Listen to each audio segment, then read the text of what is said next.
Hello viewers, আসসালামু আলাইকুম। সবাই কেমন আছেন? তো অনেকদিন পর কিন্তু আপনাদের মাঝে একটি ভিডিও ব্লগ নিয়ে আমি আবার হাজির হয়ে গেলাম। আমরা কিন্তু এখন পদ্মা সেতুর ঠিক মাঝামাঝি অবস্থায় আছি এবং ঢাকার উদ্দেশ্যে রওনা দিলাম। তো আমরা কিন্তু মূলত যাচ্ছি ঢাকায় বেড়ানোর জন্য। তো এর মধ্যে আমাদের একটি বিয়ের দাওয়াতও পড়ে গিয়েছে।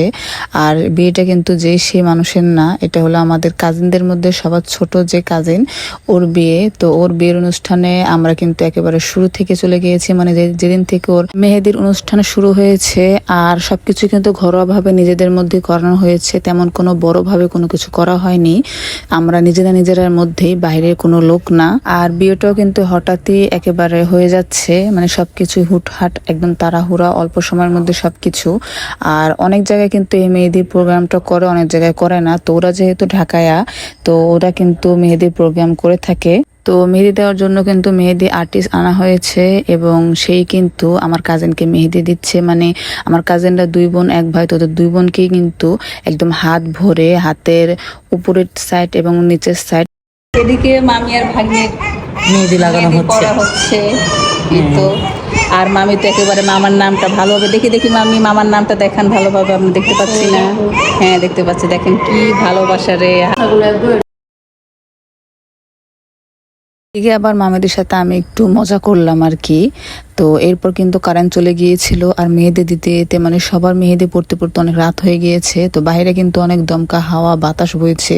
তো দেখেন এখানে কিন্তু আমার কাজিনের শাশুড়ি, মানে যেই কাজিনের বিয়ে হচ্ছে ওর বড় বোনের শাশুড়ি, আর এই আন্টি কিন্তু অনেক অমায়িক এবং অনেক রসিক। মানে সে আনন্দ ফুর্তি করতে, মেহেদি দিতে, সাজসজ্জা খুবই ভালোবাসে, একেবারে ফ্রি মাইন্ড, অল্পতে সবার সাথে মিশে যায়। তো সে আন্টিকে কিন্তু ওনার আরেক বৌমা হাতে মেহেদি পরিয়ে দিচ্ছে। তো আমি আবার ফাঁকি দিয়ে একটু শুট করে নিলাম। আমাকে কিন্তু আবার জিজ্ঞাসা করছে যে তুমি কি মেহেদি দিবে না। আমি কিন্তু প্রথম ওনার সাথে দেখা হচ্ছে এবং প্রথমে বাড়িতে এসেছি। তো সেই হিসেবে কিন্তু উনিও অনেক অল্পতে আমার সাথে মিশে গিয়েছে, মানে অল্পতেই উনি সবার সাথে মিশে যায়। আমি একবার দেখায় এবং যে কয়েকদিন ছিলাম তাতে যা বুঝলাম। তো এরপর লাস্ট ফিনিশিং কিন্তু আমি, মনে করবেন না যে আমি কিন্তু মেহেদি দিইনি, আমিও কিন্তু মেহেদি পরিয়েছি। আর মেহেদিটা কে দিয়ে দিয়েছে বলেন তো? যার বিয়ে হচ্ছে সেই কনেই কিন্তু আমার হাতে মেহেদি পরিয়ে দিচ্ছে এবং অনেক ধরনের কথা বলছে।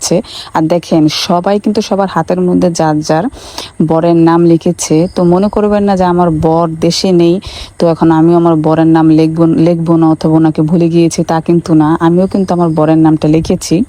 আসলে আমি একটু মজা করলাম, আমার এই বোনটাই ও নিজেই কিন্তু আমার বরের নামটা লিখিয়ে দিয়েছে। আমি কিন্তু ওকে বলিও নি যে তুমি লিখিয়ে দাও, কিন্তু আমাদের থেকে অনেক ছোট বয়সে।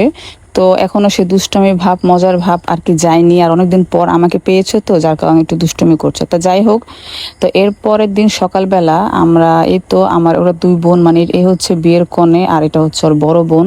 আর বড় বোনের কোলে যে বাচ্চাটা দেখছেন সেটা হচ্ছে ওনার ছেলে, মানে আমার ছোট আব্বা বাবাটা। ওকে আমার এত ভালো লাগে, মানে কি বলবো।